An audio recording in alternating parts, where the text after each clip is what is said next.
right, let's welcome our next candidate. State your name and the position you are running for. Tabitha Zeigler. I'm running for Congress in the 8th District. Very good. Can you describe the 8th District a little bit for everybody to sort of let folks know what part of the state that is, maybe what counties? I know the 8th is huge. So yeah, I was going to say it's very large. The tip top is Fountain County, where I am. It goes all the way down to Vanderbilt County, basically right to the very end of Indiana. Very, very large district. Very large. And very, very, very rural, but also very diverse. You've got Evansville in there, right? Terre Haute is in there, and Tell City and Vincennes. So yeah, Sullivan. Yeah, I think Sullivan's up there for you. Okay. So, what inspired you to run for office in Congress in particular? That's a big one. Yeah, I was tired of it. And right now we have a lot of issues going on with autism and disability rights, and it's just unacceptable. So, you had Trump, you had RFK, everybody's hating on autism. It seems like there's a war on autism. And I feel like you need someone that has autism to be representing everybody that has disabilities. And I find that disability advocates end up advocating for everybody. It's true. The first they came for poem and fascists, they come for people with disabilities, whether it's physical disabilities or mental disabilities. Well, let's not forget the trans community. Yeah. I mean, I've always been a strong advocate for the trans community. I've got friends of mine that are in the trans community. And so for me, it was really clear once they started in with them, I was like, here we go.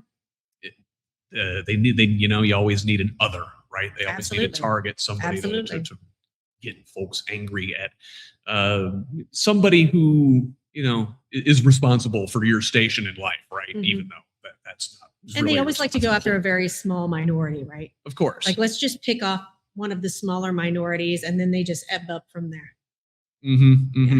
So, one of the things we've been talking about today is our politicians are put up on a pedestal too often. We sort of do this thing where we build cults of personality around them. And really, we got to remember, folks are regular people with their own struggles. So what is something that has been a struggle in your life? I'd say what hasn't been a struggle. I mean, I'm a mom of 3 kids with disabilities. All 3 of my kids have autism. I have one child that's nonverbal. I prefer non-speaking. He uses an AAC device.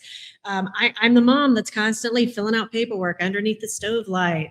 I've done, WIC and SNAP and switched jobs and, been single mom, primary caregiver.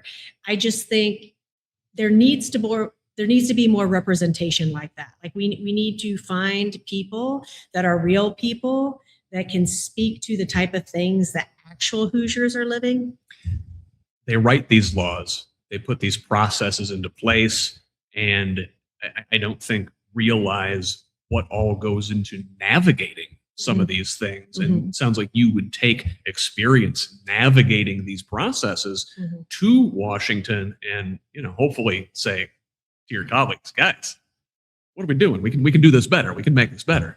I'd say, here's our sheet.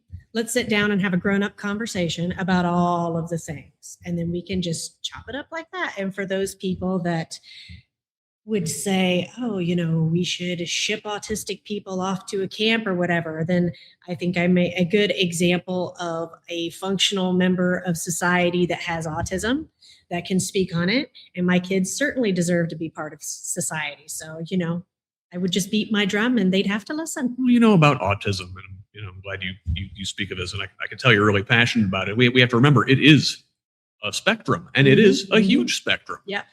If autism were a congressional district, it would be the 8th.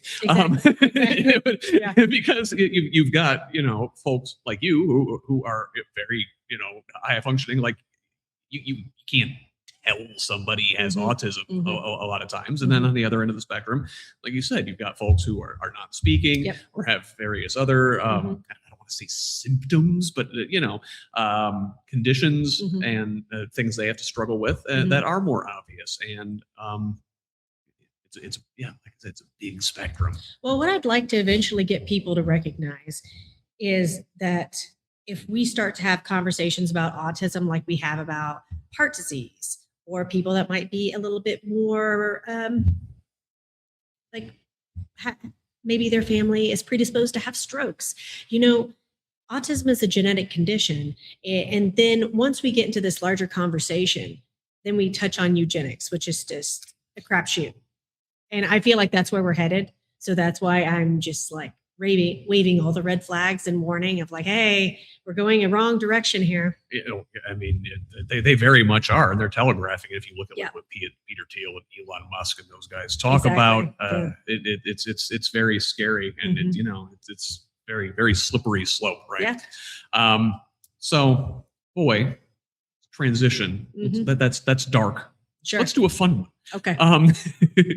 If you were a fictional character, who would it be? Or you could also answer like, if you could be a fictional character, who would it be? I would probably be in the Lord of the Ring trilogy. I'm sure. Maybe like one of the elves, I think. We just had Jackson Franklin up here. Did he say that a little bit ago? No, he went Aragorn. Okay. Yeah. Yeah. I think there are those of us, and I think it's probably natural for us, if we're advocates in some sense and we feel very, very strongly about what's going on, we're the warrior type, right? And we're trying to help people, but we're also not trying to leave anybody behind. And I think there's that, for those of us that are so inclined, there's that very deep vein of social justice. Especially like in the autism community, I think of someone like Greta Thunberg, and has that, I'm not going to sugarcoat things. I see what is wrong, and I'm going to take this head on. Decorum be damned. Yeah. Well, we just need to start telling the truth, and people, apparently the truth is hard. There's the norms and the decorum and the social mores, and you don't want to step on toes and stuff. And like to that effect, I guess, in Washington, say you get there, what kind of interpersonal relationships are you looking to build there? Either amongst other Democrats across the aisle with Republicans. What is the value of these relationships? Just what do you see as the benefit of those relationships with your colleagues, potential colleagues in Washington? Well, like I said before, I think anybody that's an advocate, you're a lifelong advocate. And if you're really trying to affect change to make people's lives better, then that means you have to work with people. I don't think that means you have to work with people to your detriment. But I also come from a farming community. So I know how important community is, like you sink or swim together. And I fully suspect I will probably align with people that have strong personalities, because I just don't have time for people that aren't willing to stand up for what's right. So I'm very certain there will probably also be people on the Republican side that I probably will meet that, maybe we do see some things eye to eye. I'm not going to shy away from what I have to say. I'm not going to shy away from my principles. But if we can build on something together and they are genuine about it, I'm happy to do that. Yeah. For example, and Jackson brought this up when I was talking to him. If Massey? you look at Ro Khanna and Thomas Massey. I was just thinking about that. Those are, guys that probably don't agree on most things, but can come across the aisle on very important stuff and controversial stuff to get things done. So whether in Washington or in your personal life, in your community, whatever, what do you want your legacy to be? Folks look back on your life many, many years from now. What do you want folks to say about Tabitha